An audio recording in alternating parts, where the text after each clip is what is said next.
physicists, so we're thinking about IV graphs today, which stand for current potential different graphs. And we want to try and produce this graph here.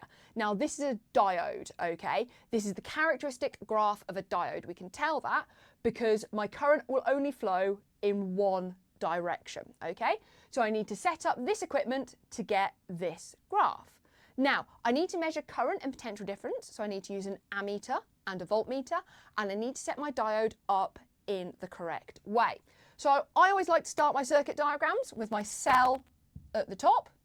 Then I need a wire that's going to connect to my ammeter. My ammeter just needs to be in series with the diode. It doesn't matter if it's here, here, or here.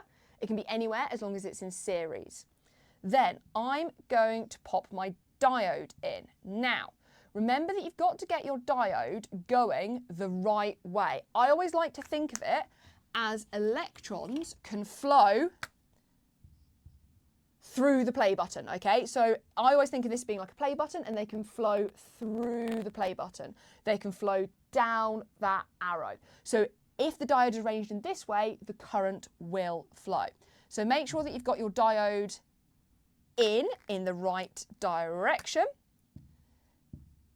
Then we're going to connect this to a variable resistor so that we can vary the current in the circuit. And we need to pop my voltmeter in parallel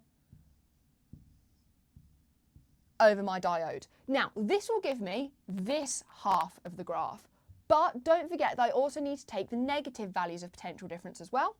So to take the negative values of potential difference, what I'll do is I'll disconnect the cell, I'll turn it around, and I'll vary my variable resistor again to get some different values of current to get this negative side of the graph as well.